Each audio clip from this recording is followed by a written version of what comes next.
All right, let's dive right in. Today we're talking about the physics of twisting. It sounds pretty simple, right? But what's actually happening inside a material when you twist it is fundamental to, well, just about everything in engineering. So let's get into it. Picture a car taking off from a stoplight. All that power from the engine has to get to the wheels somehow. It does that through a spinning metal rod, the drive shaft. But have you ever stopped to think about what that rod is feeling? What's going on inside the metal as it's being twisted with all that force? That's the question we're going to answer today. And there's a name for this, of course. In the world of physics and engineering, we call this twisting action torsion. And understanding torsion is absolutely critical if you want to design things that won't, snap in half under pressure. It's a really core concept, so let's break it down. To really get what's happening, we need to zoom in, way in. Inside the material itself, we're going to look at this invisible distortion that's at the heart of it all. It's called shear strain. So what is it officially? Shear strain is the angular distortion within a material. Now, the key word there is distortion. This isn't about the object breaking or cracking, not yet anyway. It's about its internal shape, its very geometry getting warped and changed by that twisting force. Okay, to make this crystal clear, let's do a little thought experiment. Imagine we take that drive shaft, and before we do anything to it, we draw a perfect little square right on the surface, with 4 equal sides and perfect 90-degree corners. Now, let's apply the force. We twist the shaft. What happens to our nice, neat little square? Bam! It gets smeared into a rhombus, kind of like a diamond shape. Those perfect 90-degree angles, they're not 90 degrees anymore. And that right there, that change in the angle, that is the shear strain. It's a physical, visible measure of that invisible internal distortion. Pretty cool, right? So what decides how much our square gets deformed? What are the rules here? Well, it turns out there are a few key ingredients, a few variables that are all part of the story. Let's meet the cast of characters.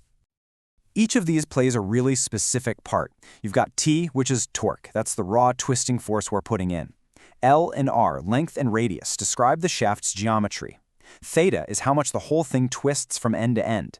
G, the shear modulus, is all about the material itself. How stiff is it? And all of these work together to determine our hero, gamma, the actual shear strain. Okay, so we've met all the key players. But how do they actually interact with each other? Well, lucky for us, physics gives us a pretty elegant formula that connects them all. And here it is. Shear strain, gamma, equals the radius r times the angle of twist, theta, all divided by the length L. It looks simple, but this little equation tells us a really powerful story. The geometry of the shaft and the amount you twist it directly control that internal distortion. So, take another look at that formula. Gamma equals r times theta over L. Now pay special attention to that little r for radius. If our shear strain is directly tied to r, where do you think that twisting effect is going to be the strongest? If you guessed the outer surface, you absolutely nailed it. Think about it, right at the very center of the shaft, the radius r is 0. So the formula tells us the shear strain there is 0. No distortion at all. But as you move away from the center, that strain just grows and grows until it hits its absolute maximum right at the outer skin of the shaft. And this is a huge deal. It's maybe the most important takeaway.